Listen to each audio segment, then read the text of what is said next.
Casting Call, bienvenue sur le podcast de la rédaction de casting.fr qui révèle ta vraie nature. Ici, on va parler casting, témoignages exclusifs, des rencontres avec des professionnels, les clés et les secrets pour devenir un artiste et surtout, en vivre. Casting Call, c'est ton nouveau coach audio qui te permet de poser ton premier pas sur ton chemin de l'éveil et de la réussite. Ose enfin devenir celui dont tu rêves.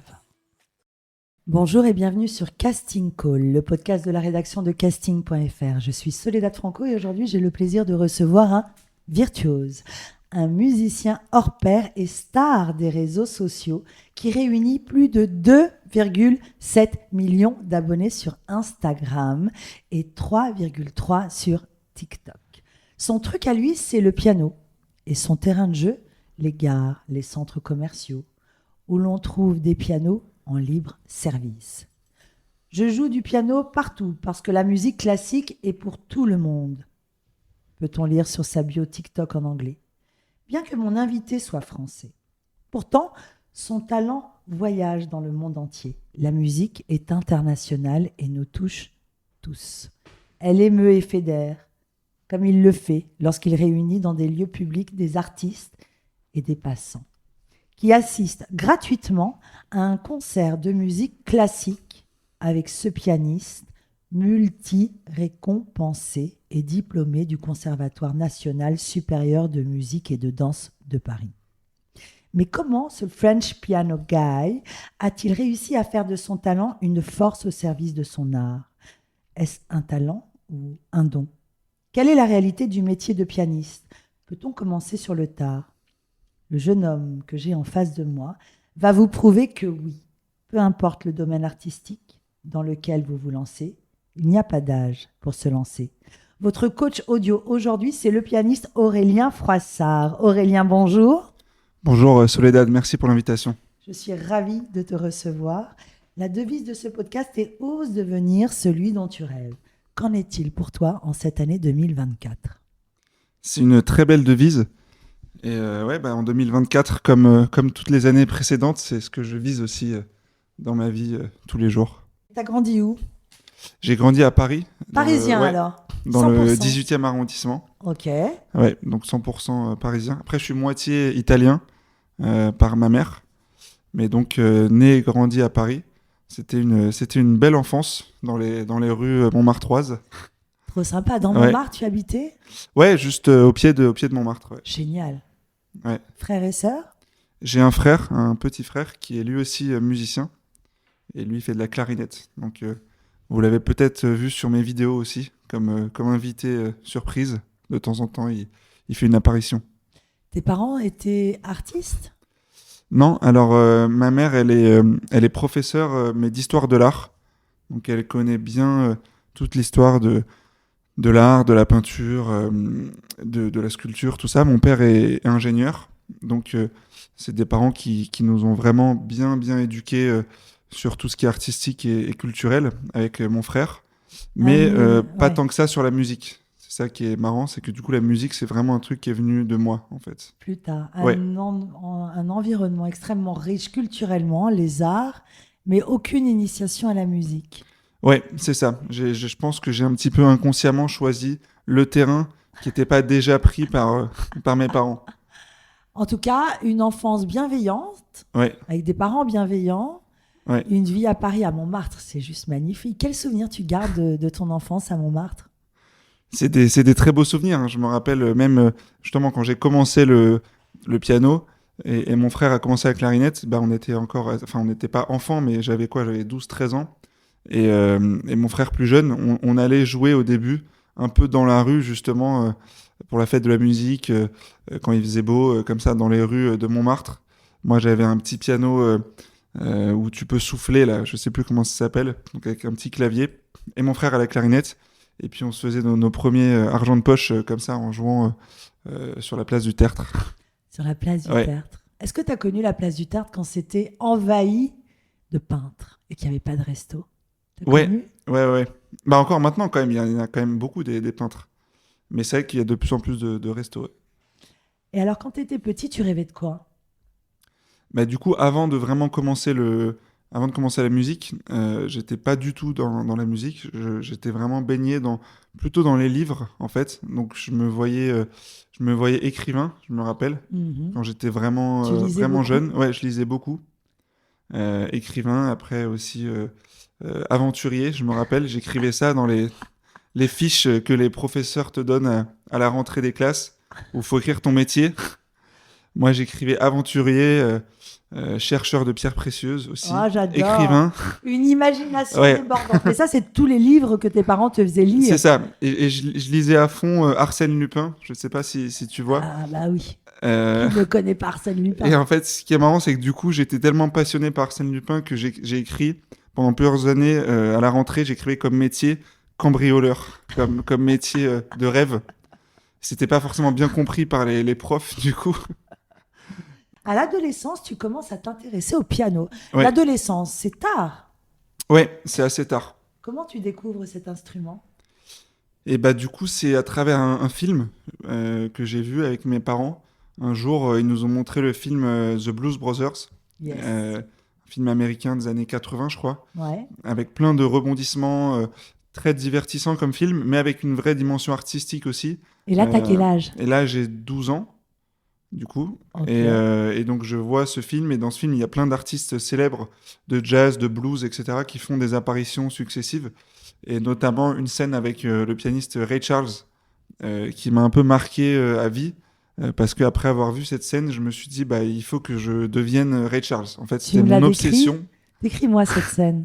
Et ben, en fait, tu as ces deux frères, du coup, qui sont les personnages principaux du film, qui essaient de recruter des musiciens. Et donc, un jour, ils rentrent dans un magasin de piano et pour recruter Ray Charles comme pianiste. Ok. Et donc, enfin, quoique, ça fait longtemps que je l'ai pas vu. Je sais pas si c'est exactement ça le scénario, mais en tout cas, oui, ils sont dans ce magasin de piano.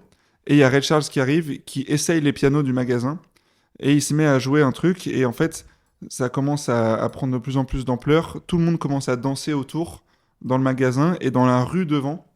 Et ça devient un peu une sorte de scène de comédie musicale où tout le monde s'ambiance. Et ça montre vraiment concrètement en fait la magie de la musique sur l'impact que ça a sur les gens. C'est une vraie résonance, là, cette Ouais, avalanche dont tu parles, c'est une vraie résonance. Aujourd'hui, cette avalanche sur les réseaux sociaux, oui, c'est absolument bouleversant. Tu vois comme c'est intéressant, les premiers souvenirs de l'enfance, ouais. toujours. Et Ray Charles, tu le connaissais Et avant ben de voir le non, non, film? pas du tout. Non, Pas non, du j'ai tout. découvert Et cette le scène. piano, tu connaissais Non, pas. Et à ce non. moment-là, tu dis, OK, moi, j'ai envie de tenter et essayer. Ouais. Et alors, qu'est-ce qui se passe? Tu vas au conservatoire? Quelle est ta Et première bah approche? là, du coup, je supplie mes parents de m'acheter un clavier ou un piano. Ils trouvent un petit clavier sur le bon coin à 200 euros. Et puis je leur dis, OK, il faut que je trouve un prof, mais pas un prof de piano. Je veux vraiment juste un prof qui m'apprenne à faire du Ray Charles. C'était ça OK. mon critère. Du coup, je tombe sur un étudiant qui jouait du jazz, qui me donne quelques cours. Et ensuite, en fait, je suis tombé un peu dans cette passion à partir de ce moment-là. Et de fil en aiguille, en fait, je suis tombé amoureux de la musique classique, en fait, parce qu'au fur et à mesure des profs, les profs m'ont dit, en fait, pour devenir bon, il faut que tu passes d'abord par du classique. Et en fait, j'étais tellement passionné que je suis devenu obsédé au final par la musique classique. Et donc après, j'ai fait un parcours bah, très traditionnel au conservatoire. Et je suis devenu finalement pianiste, concertiste classique après cette première passion du jazz. Pour tous les gens qui nous écoutent et qui rêvent d'entamer une carrière de pianiste, tu commences donc comme ça dans le jazz avec un prof, mais d'après toi, la formation classique au conservatoire est inévitable, indispensable. Ouais, bah, le truc, c'est que justement, moi, comme j'ai commencé, c'était un peu tard, parce que j'avais 12 13 ans, du coup, après avoir pris ces quelques cours de jazz.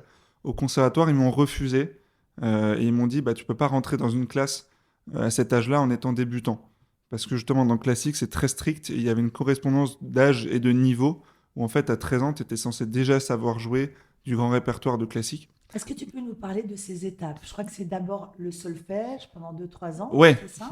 oui, c'est ça. Tu es censé commencer le piano, commencer le solfège à 5 6 ans, pendant un an. Enfin, à l'époque, ça s'appelait l'éveil musical. Ensuite, commencer l'instrument. Et donc, à 13 ans, bah, tu es censé avoir déjà quasiment 7 ans de piano dans les pattes. Et moi, j'arrive en sachant juste jouer deux, trois notes. Et donc, ils m'ont dit, bah non, c'est mort, tu peux pas rentrer au conservatoire. avec ce niveau-là. Et donc, finalement, cette première rencontre avec la musique classique, c'était aussi cette frustration de se dire, bah, j'ai pas le niveau. Et donc, ça m'a motivé encore plus, en fait. J'ai C'est fini vrai. par prendre le contact du professeur qui était dans ce conservatoire et le voir en privé. Vladovski, C'est c'est ça, lui? Mikhail Vladkovski. Ouais. Vladovski. Ah, un Un russe? grand pianiste d'origine polonaise Eh ben voilà, j'aurais essayé. qui m'a vraiment beaucoup appris musicalement. Alors, attends. On t'a dit non, c'est pas possible. Ouais, T'as enquêté, t'as recherché, t'as c'est ça. identifié quel était le bon Et en prof. fait, Toi ou tes parents? ils ont dit c'est pas possible, mais il paraît qu'il y a un prof qui est un peu perché, qui est un peu ouvert d'esprit, qui pourrait accepter de vous prendre exceptionnellement seulement si vous le voyez en privé d'abord et qu'il vous aime bien, en gros. Donc on m'a donné ce contact-là. Là, t'as toujours 12 ans. Là, du coup, j'ai 13 ans là. D'accord. Et donc je vais chez ce prof. Et donc je suis super impressionné parce que ouais, c'est la première fois que je vais chez un grand professeur de piano, je vois toutes les partitions partout, c'est super Waouh. intimidant, moi j'arrive, je suis super timide et tout. T'y vas tout seul ou tes parents Avec ma t'accompagnent? mère à Qui l'époque, reste? ouais, qui vient du coup avec dans cette sorte d'entretien en fait. Et du coup, je lui parle, j'essaie de montrer ma motivation. Il me demande de jouer du piano. Je joue un truc, mais tout petit, quoi. Je joue 2, 3 notes parce que je savais à peine jouer. Et en fait, je sais pas, peut-être il s'est attendri. Même s'il a dit, je me rappelle, il a dit quand même, c'est impossible que tu deviennes professionnel, en fait, à cet âge, que tu rentres au conservatoire national, qui était l'étape, en fait, que tu fais quand tu as 18 ans. Tu pourras pas rentrer là-dedans, ça va être trop dur. Mais il a quand même été attendri, donc j'ai pris des cours avec lui. Et au final, du coup, j'ai pris 5 ans de cours, ouais, 4-5 ans de cours avec lui. Alors, avec quelle régularité? Là, du coup, bah, après, j'ai fini par rentrer dans sa classe, du coup, au conservatoire du 18e. Alors, attends, parce que lorsqu'on te dit il est impossible que tu rentres au conservatoire et que tu atteignes un niveau, comment tu le reçois? Est-ce que ça s'imprègne chez toi? Est-ce que tu dis ok, c'est impossible, c'est mort, tu renonces ou tu continues avec cet objectif? Non, à ce moment-là, du coup, à 13 ans, moi, au contraire, ça me motive vraiment encore plus. Moi, j'étais vraiment dans cette idée où limite, plus c'était dur, plus ça m'intéressait, en fait. On a beau te dire ça va Ouais, pas être ouais. possible, tu te dis ok, je vais y Ouais, arriver. je voulais trouver ouais, un moyen de contourner l'obstacle, euh, quoi qu'il arrive, quoi. D'après toi, cette ressource, elle te vient d'où? C'était la motivation, la passion, le Ouais, désir ou alors c'était vraiment la passion du piano, l'émotion tellement forte que j'avais en écoutant du piano, en jouant du piano. Donc je me disais, il n'y a pas d'autre choix, je dois absolument trouver un moyen. Et puis aussi, quand même, je pense quand on est adolescent, on a ce côté très déterminé, en fait. C'est comme quand j'allais les dire parents... désinvolte. c'est ça. Déterminé plutôt? Bah, comme C'est quand... joli, parce que d'habitude on dit euh, les ados, c'est des tanguis. non, mais Finalement, je- déterminé. ouais, je pense quand t'es Tu adolescent, vois, par moi exemple, j'avais et dit. tes parents t'interdisent un truc, ça te Hmm, donne encore plus envie de le faire. tu- Bah, c'est pareil. Au final, ils m'ont ouais. interdit du coup de rentrer au conservatoire, donc c'était l'équivalent du parent qui dit tu vas pas en soirée. Et du coup, il veut trop y aller en cachette. C'était exactement pareil, mais, mais dans une autre direction, quoi. 5 ans de cours privés avec Mikhail Vladovski. Je l'ai bien dit. Ouais, non, mais et du coup, là, c'était plus des cours privés. J'ai fait quelques cours avec lui et je suis rentré. Après, c'était dans le conservatoire du Et comment il 18e, a du obtenu, coup. comment t'es rentré dans le conservatoire et quel niveau? Du coup, j'ai rattrapé en fait le niveau qui me manquait, en fait, un peu en accéléré, En combien de temps? parce que Comment t'as fait? j'étais. T'as pratiqué tous les jours? Comment t'as Ouais, fait? ouais, là, j'étais vraiment. Je faisais que ça toute la journée, quoi. Parce rappelons tout de même la rigueur du piano. Ouais. Pour avoir fréquenté quelques pianistes, la tendinite, les heures de travail, les concours, Mhm. cette rigueur. Pourquoi les professeurs, quel est l'ADN du professeur de piano? Décris-le-moi. Bah, ça dépend du professeur, mais oui, il peut être un petit peu académique, enfin, un petit peu conservateur, on va dire. Et donc, ce qui est génial, c'est que ce prof-là, justement, il était plus ouvert d'esprit, en fait. Parce que aussi, il avait justement une éducation lui-même euh, à l'étranger, donc moins conditionné par le côté scolaire français, de se dire, bon, bah, à telle classe, tu dois être à tel niveau. Mais il essayait plus de regarder juste, est-ce que tu es motivé, est-ce que tu es doué, tu vois. Donc en 5 ans, tu apprends et te perfectionnes, tu apprends à lire le solfège, tu sors même diplômé du Conservatoire national supérieur de musique et de danse de Paris avec la mention Très bien. Là, Ouais. t'as quel âge? Donc là, c'est plus tard. Donc le conservatoire national, j'y rentre à 19 ans. Là, c'est l'équivalent d'une école post-bac, en fait, comme une grande école, mais dans le piano. Donc c'est ce qui te rend professionnel. Là, je rentre à 19 ans et je sors diplômé du coup à 22 ans, je crois. Tout 22. ça en parallèle de tes études, de ton bac, ou alors tu arrêtes tout et tu te mets à faire du piano? Du coup, je suis allé au lycée, dans un lycée à horaire aménagé, donc au lycée Racine. Mais c'était un bac général. Et puis après, j'ai fait une fac aussi de philo, mais pas exactement en même temps, plutôt un peu avant et un peu après. Une fac de philo. Ouais, Ok. juste après le bac, en fait, j'avais un peu du temps parce que j'avais eu le bac plus jeune. Du coup, j'avais un peu de temps avant le conservatoire national. Donc, j'ai fait un peu de philo à la fac, ensuite conservatoire, et ensuite j'ai refait de la philo après. Tu aimes te poser des questions, donc. Ouais, bien sûr. Bah, comme tous les êtres humains, je pense. Tu passes le bac jeune, tu rattrapes un retard entre guillemets. Qu'est-ce que ça dit de toi? Et bah, je pense que c'est vraiment juste la motivation. En fait, j'étais vraiment motivé, ce qui fait que je progressais au piano, même quand je jouais pas du piano, parce que j'y pensais tout le temps. Donc même en cours, au lieu d'écouter, je pensais à mes morceaux.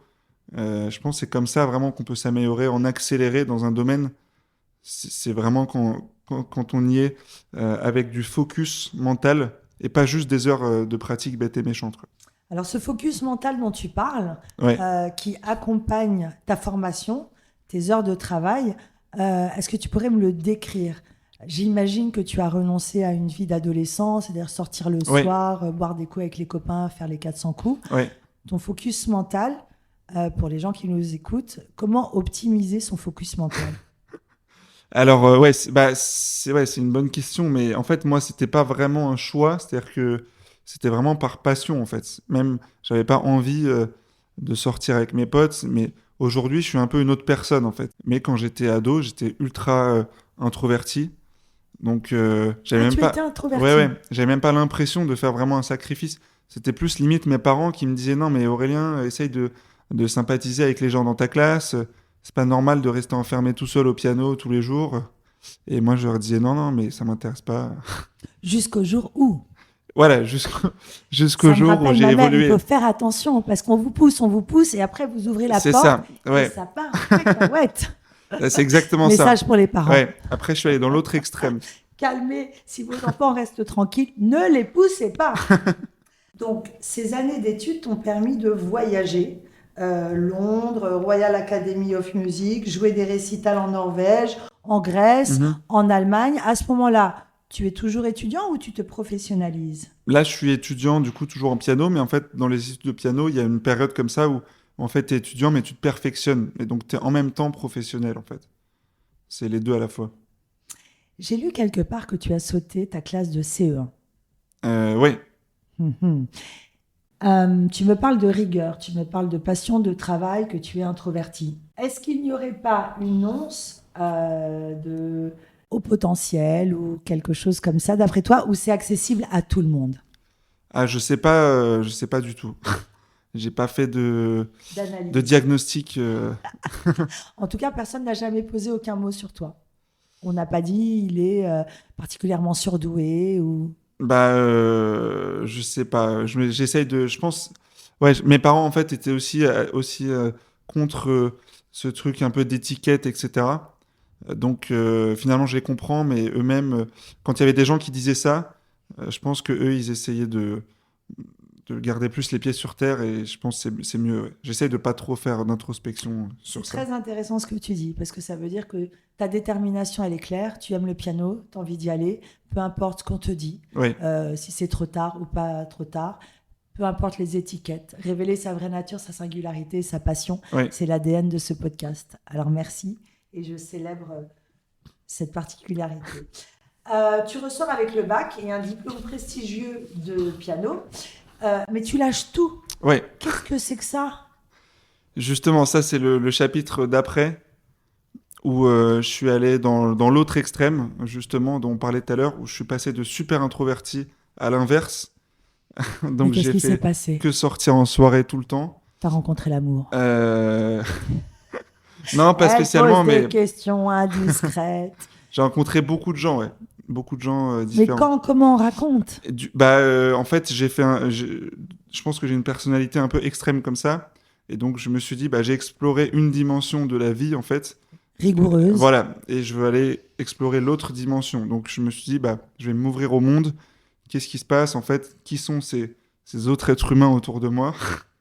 Comment je les rencontre? Comment je me fais des potes? Comment je rencontre des filles? Tout ça. Et C'est là où tu fais tes études de philo. voilà. Donc là, je décide en même temps que la carrière de pianiste qui commençait me correspond pas. Donc je manque, en fait, j'ai une soif de liberté un petit peu. Donc je me dis, je sais pas ce que je veux faire, mais j'arrête le conservatoire, j'arrête tout. Et je pars voyager, donc je fais aussi des études de philo à ce moment-là, juste pour aussi m'occuper intellectuellement. Et puis là, ouais, j'ai eu une exploration de 3-4 ans où j'ai fait Trois, que... quatre ans. ouais, Mais alors attends, parce que quand tu me dis j'ai mon diplôme, j'aurais pu entamer ma carrière en tant que pianiste. ouais. On s'attendait à quoi? C'est-à-dire que cette carrière de pianiste, c'est quoi? Tu aurais intégré un orchestre, travaillé et développé ta carrière en solo. C'est quoi concrètement la carrière d'un pianiste?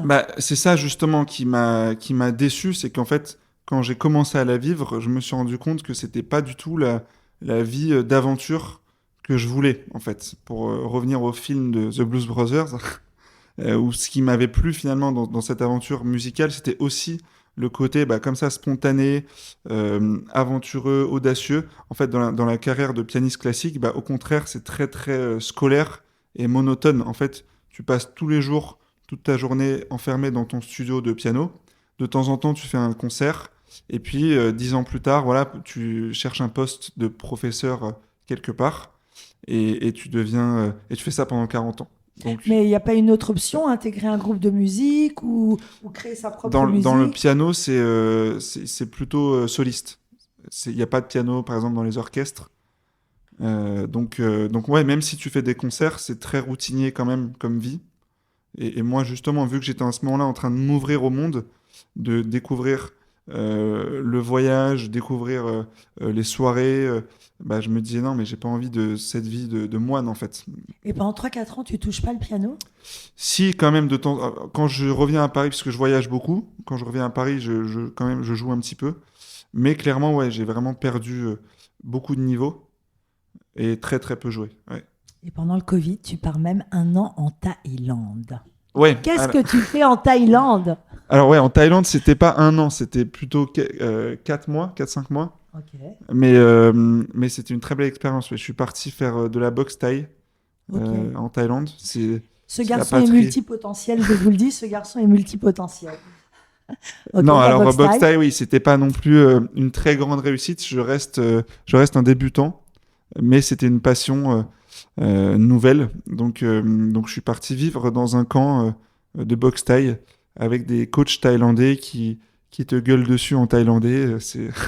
C'est très drôle comme Le expérience. dépassement de soi et les challenges, c'est ton ADN quand même. Ouais, ouais, ouais. Le goût du risque. Oui, le goût du risque, ouais, Tu es parti de seul en l'imprévu. Thaïlande? Ouais, je suis parti seul et après j'ai eu un ami qui m'a rejoint. Et qu'est-ce qui Ouais. en ressort de ces 4 mois en formation de boxe thaï? Et bon, déjà, il en est ressorti que j'avais beaucoup, beaucoup de progrès à faire pour faire un combat dans un stade en Thaïlande, qui était mon plan de base. Ah bon? Ouais, Ah, t'es parti vraiment en te disant, ok, bah, je vais me mettre ouais, au ouais, ouais. combat, je vais les dégommer. Ouais, mais Ok. bon, après, j'ai vu qu'il fallait encore de l'entraînement. C'est très, très compliqué. Et même Surtout en Thaïlande. niveau réflexe et tout ça, il y a voilà, j'ai plein de lacunes là-dedans. Mais je me suis aussi rapproché finalement de ma première passion, du piano, en faisant ce voyage, justement, et en étant loin du piano. En me Hmm. baladant dans la nature comme ça tout seul, j'avais des magnifiques paysages sous les yeux et j'écoutais de la musique et ce côté vraiment euh, aventure comme ça, solitaire. Tu es sur un petit bateau comme ça, sur un lac, dans la jungle et tu t'écoutes un morceau de piano. Ça m'a rapproché finalement de cette passion et ça m'a rappelé que c'était ça que je voulais faire finalement de ma vie. Donc c'était un peu boucler la boucle en fait. Quel genre de musique tu écoutais? Je me rappelle que j'écoutais le deuxième concerto de Rachmaninoff, une pièce très très très connue de la musique classique, très Donc tu romantique. écoutes du classique, uniquement du classique? Beaucoup de choses, mais beaucoup de classiques. Ouais. C'est une pièce Au avec fin des. fond de la Thaïlande, dans un camp de boxe thaï, tu marches dans la nature en écoutant des Ouais, classiques. c'est une pièce avec des très longues phrases qui allaient vraiment bien avec l'étendue des paysages, en fait. Hmm. Ouais. Et là, tu décides de revenir en Ouais, France et surtout au piano. c'est ça. Du Mais tu coup, as perdu du niveau. c'est ça. Je me dis, ok, je rentre en France. J'ai perdu du niveau et surtout, j'ai perdu aussi toute ma carrière, en fait, que j'avais commencé à construire avant. Donc, tous mes contacts, même mes anciens camarades de conservatoire me prenaient plus trop au sérieux parce que j'étais vraiment le mec qui avait arrêté. Donc, j'avais plus du tout d'opportunités. Parce Donc, que comme dans tout, si on parle l'anglais, si on ne le pratique pas, on perd. ouais, Et la pratique dans le piano et dans tout art ouais. est fondamentale. Alors justement, quand on a acquis, qu'on a un diplôme, qu'on a arrêté, par quoi on commence? Comment on recommence? Comment on se lance? Et bah, du coup, j'ai recommencé vraiment à bosser juste mon piano comme ça tout seul et aussi, par exemple, à jouer dans des gares sur des pianos publics. C'est là que ça a commencé. Incroyable. Ouais, parce que j'avais plus du tout d'autres Mais opportunités de comment ça t'a concert ou pris? quoi. Tu te baladais, tu as vu un piano dans les gares, dans une gare? Ouais, bah d'un côté, il y avait ce lien avec le public comme ça que je pouvais retrouver de cette manière, Mhm. plutôt que de faire un concert, puisque de toute façon, j'avais plus d'opportunités de concert. Et d'un D'accord. autre côté, j'ai aussi eu la vision de commencer les réseaux sociaux Ah, à ce moment-là. Parce que, j'ai eu la vision. ouais, parce que j'ai vu que finalement, il y avait énormément de gens qui faisaient des millions de vues sur les réseaux sociaux, même avec du piano, mais en étant complètement débutant. Je voyais pas de pianiste professionnel ou avec un bon niveau qui faisait des vidéos, par exemple sur TikTok. Donc Là, on est en quelle année? là, on est en 2020, toute fin 2021, donc 2022. Ouais. D'accord, on sort du Covid. Ouais. Donc je commence mes vidéos en 2022, du coup. Ta première vidéo, tu t'en rappelles? Euh, Ouais, je crois que c'était une vidéo comme ça dans mon studio de piano où j'avais fait une sorte de petit arrangement de la marche turque. Donc tu joues dans les gares et où encore?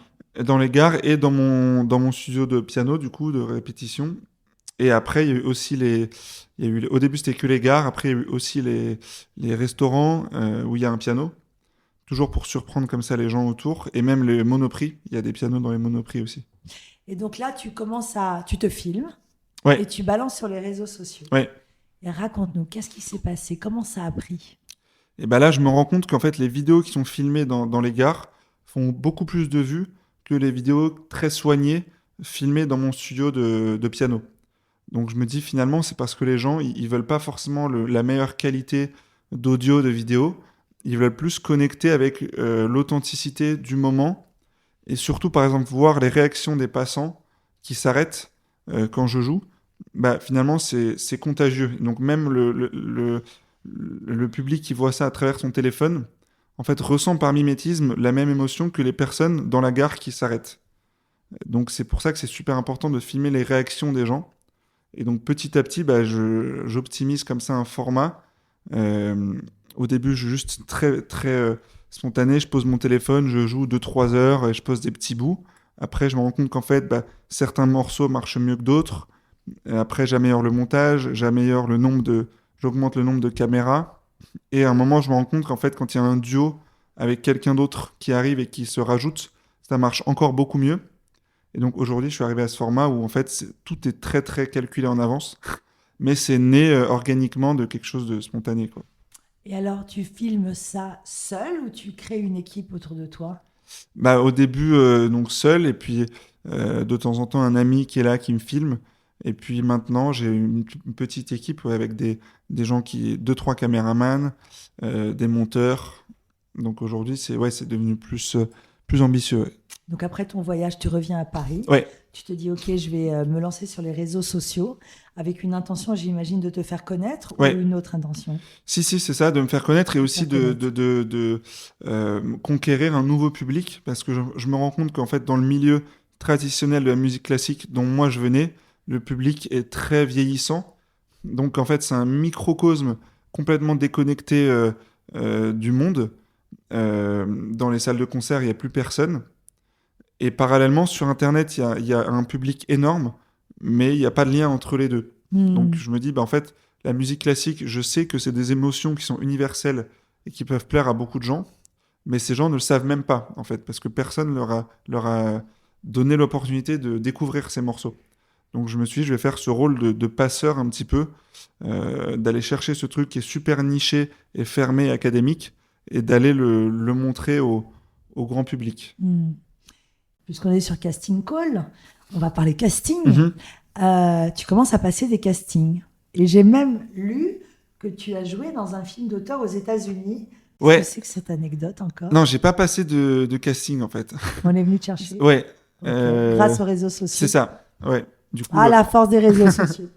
Le réalisateur m'a envoyé un email. C'est une sorte de thriller, un peu film d'horreur, et qui se déroule dans le milieu du piano en fait, dans un milieu de conservatoire aux États-Unis. Et donc il y a un des rôles où il voulait un pianiste comme ça qui a quelques scènes et qui vient faire un concert dans le film. Donc il m'a contacté pour ça. Donc c'était incroyable comme expérience. Tu pars aux États-Unis. Ouais, je suis parti 2 semaines là-bas. Et tu joues faire en le quelle tournage. langue? En anglais, du coup. Tu speak English? Yes. Ok, et couramment? Alors, j'ai un accent français très fort. D'accord. Mais j'ai un bon vocabulaire. Mais je lui ai dit au réalisateur, vous êtes sûr, moi j'ai un accent français, ça va s'entendre. Le film est donc sorti au cinéma? Non, ça met super longtemps. C'était fini de filmer en janvier, là. Et là, ils sont encore dans le stade de je sais pas quoi, de montage ou de production. C'est pas encore sorti.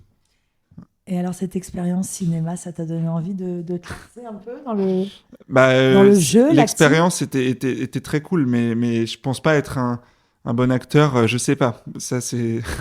Faudra le voir quand le film va sortir. T'as déjà pris des cours de théâtre?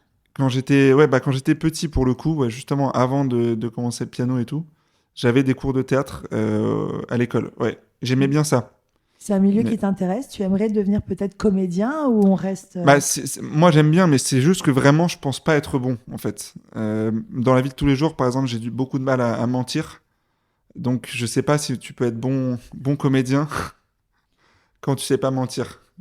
La définition du comédien, c'est se mettre au service d'une histoire et aller traverser des émotions. Ouais. Plus que mentir, non?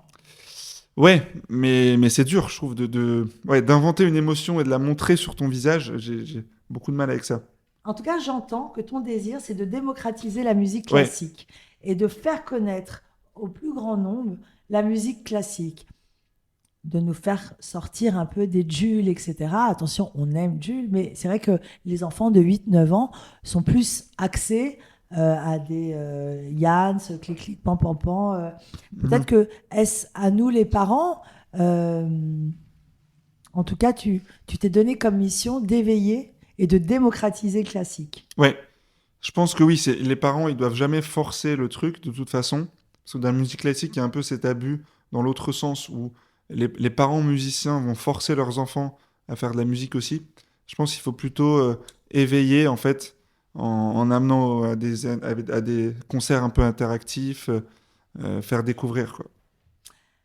Alors, tu as enregistré des 1000 et des 1000 et des 1000 vidéos. Ouais. On a donné les chiffres tout à l'heure, ils sont vertigineux. Quel est ton plus beau souvenir de tournage vidéo?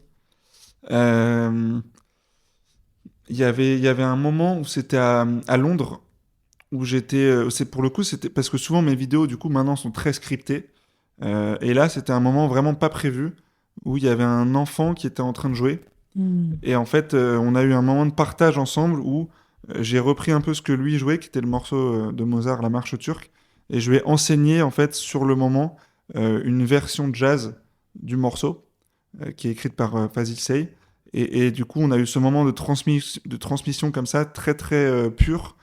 Et à la fin, on l'a joué ensemble, où moi j'ai joué la main gauche et lui la main droite. Et du coup, j'ai réussi à filmer ça.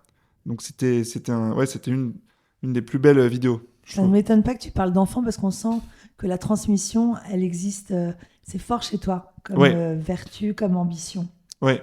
Cette transmission. Ouais, parce que je pense que je dois beaucoup à mes professeurs, notamment Michael Blatkowski, qui m'ont vraiment transmis cette passion en fait. Et le pire souvenir, la police a même débarqué un jour sur une de tes vidéos.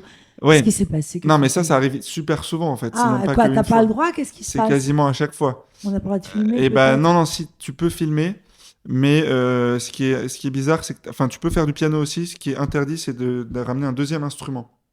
Ah bon? Donc un guest qui sort une flûte, un violon. Là, les flics débarquent. Donc c'est très très embêtant. Là encore, il y a une semaine, j'étais avec Ibrahim Malouf, un Ah, très grand trompettiste. bah oui, on connaît. Et bah oui, on a joué comme ça on a joué 5 minutes et les flics sont arrivés. Et ce qui était scandaleux parce qu'en plus ils jouaient même pas fort et c'était super beau. Il y Incroyable. avait tous les fans d'Ibrahim Malouf qui Dans l'ont un moment reconnu. de Ouais. créativité. C'est un ami Et, à toi, Ibrahim? et bah là, on s'est contacté juste pour la vidéo, mais ouais, j'espère qu'on va devenir amis. Ouais. En C'est tout cas, on a eu magnifique. un beau beau tournage. Ouais. Et la police vous a... On va pas Ouais. taper sur la police, excusez-nous, mais c'est dommage, Bah oui, c'est très dommage. surtout en Ouais. ce moment. Ouais. Hmm. Aujourd'hui, est-ce qu'on peut dire que tu vis de la musique? Oui. Oui, on peut dire ça. Ouais. Alors aujourd'hui, en tant que pianiste, c'est ton job à plein temps Ouais. et tu vis du métier. Ouais. Comment tu en vis? Tu fais des concerts? Raconte. Ouais, bah c'est assez varié. En fait, il y a plusieurs dimensions. Il y a de temps en temps des concerts, du coup. Euh, il y a aussi les vidéos en fait qui sont monétisées sur les plateformes, donc YouTube, TikTok, etc., qui rapportent en elles-mêmes de l'argent. Il peut aussi y avoir des partenariats avec des marques. Donc ça, c'est plutôt le côté influenceur, où tu vas faire une vidéo de musique en fait, mais il y aura un placement de produit dedans, mais qui va être assez organique parce que en fait c'est ton contenu habituel. Par exemple, le film Bob Marley qui est sorti, bah, ils m'ont contacté pour faire une vidéo où juste je jouais une chanson de Bob Marley au piano. Donc moi Hmm. musicalement en fait ça m'intéressait et donc c'est la troisième source de revenus. Et lorsqu'on est musicien, comme toi, pianiste, est-ce qu'on a des envies de EP, de disques, ou alors de mettre son piano au service d'une voix, d'une chanteuse, un Mhm. chanteur? Qu'est-ce qu'il en est? Ouais, et bah, un disque ou un EP, c'est un projet qui m'intéresse. Et ça permettrait aussi de passer de ce monde un peu des vidéos virales dans les gares, etc., où la qualité audio est pas forcément la meilleure, à quelque chose de plus recherché, plus perfectionné sur Spotify. Mais pour ça, ouais, en fait, ça se fait pas tout seul, donc c'est un peu galère. Il faut trouver des labels, des partenaires. Et puis en venant en fait du monde comme ça, des réseaux sociaux, c'est pas évident de faire la transition en fait vers une carrière plus traditionnelle. Donc c'est un peu en cours en ce moment. Est-ce que tu as des inspirations, des idoles, des gens qui t'inspirent? Dans les musiciens, bah, du coup, je dirais Ray Charles, vu Ok. que c'est lui finalement qui m'a donné envie de faire du piano. Beaucoup de grands pianistes aussi, Horowitz notamment. Euh, mais aussi ouais, il y a des gens très créatifs sur les réseaux sociaux, je trouve, dans la musique, qui mixent aussi, par exemple, musique et humour, ou Marc Rebillet, le DJ, je sais pas Mhm. si tu Bien vois, sûr. qui met ses platines dans la rue comme ça et qui improvise avec les gens. Je trouve ça génial ce qu'il fait. Ok. Alors, on a voyagé dans ton histoire, ces hauts, ces bas, ces obstacles que tu as su lever, Mhm. ces aventures, cet enfant qui rêvait d'être aventurier qui est parti en Thaïlande. Et aujourd'hui, tu es revenu à ton premier amour, le Ouais. piano. Finalement, tu démocratises le classique. Bah, tu as réussi parce que tu es singulier dans ce que tu fais. Mhm. Euh, si j'avais une baguette magique, euh, aujourd'hui, qu'est-ce que tu aimerais réaliser encore? Euh, Bonne question. Je pense la dimension concert, en fait, que j'ai pas assez exploré encore, et trouver un concept de concert qui soit vraiment différent de ce qui se fait dans le milieu du classique académique. Donc, c'est un truc qui serait vraiment nouveau. Donc, avec soit plus interactif, plus immersif, et qui soit attirant en fait pour le grand public et pas seulement pour les gens qui vont déjà au concert de classique. Ça, ce serait un beau projet. Tu l'as dit, ça va se réaliser. Donc, Ouais. on a parlé de ta rigueur quand tu étais étudiant, ton hygiène de vie, Mhm. tes habitudes qui sont complètement parties à volo lorsque tu as découvert cette vie d'amis, nocturne, de voyage. Aujourd'hui, Aurélien Froissart, dans ton quotidien, quel type de vie 24 heures dans une vie avec Aurélien, c'est comment? Et bah aujourd'hui, ouais, j'ai trouvé un peu un équilibre entre ces deux, on va dire entre l'ermite et le fêtard. Donc, je me suis un petit peu recentré, mais une vie, 24 heures, je dirais quand même. Je commence souvent la journée par travailler mon piano pour vraiment toujours garder cette compétence. Et puis j'aime bien l'après-midi, bah, soit aller filmer une vidéo, soit aller faire du montage, plus on va dire le côté business de la chose. Et puis après le soir, voir des amis, m'amuser. En tout cas, tu as trouvé l'équilibre et tu gardes cette rigueur, cette pratique. Combien d'heures de piano par jour? En ce moment, pas beaucoup, puisque là, ça prend tellement de temps les vidéos. Hmm. Euh, On a reçu une invitée il n'y a pas longtemps qui nous expliquait qu'elle prenait 5 heures pour faire une vidéo. ouais. 5 heures. Ah, mais c'est rien. Mais moi, c'est beaucoup plus. Hmm. Ah, ouais, Pour ouais. une vidéo de combien de temps? De 2 minutes. Ça me paraît dingue. Ouais. En fait, 5 c'est heures. vraiment le montage Je qui prend pense que beaucoup de mes temps. équipes de casting.fr vont dire, ah bah tu vois, eh ben, tu vois, on te le dit, tu vois, tu vas leur faire plaisir. Ok, donc c'est un travail à plein temps. Ouais. Aurélien, qu'est-ce que tu dirais à ce petit garçon qui rêvait d'être aventurier? Euh, je lui dirais, bah, en fait, ouais, je lui dirais qu'il peut. Finalement, on peut aujourd'hui, on a un peu la chance d'inventer notre métier, donc de pas suivre forcément ce que ses profs lui disent ou ses parents lui disent, mais qu'en fait, il va évoluer dans une société nouvelle qui n'existe pas au moment où il est enfant, et en fait, dans laquelle il pourra inventer son métier et faire à peu près ce qu'il veut. Écoute-toi donc et fais-toi confiance. Aurélien, merci, merci. On te retrouve sur TikTok et sur ton Instagram. Merci pour ce délicieux moment et à très bientôt. Merci beaucoup pour l'invitation.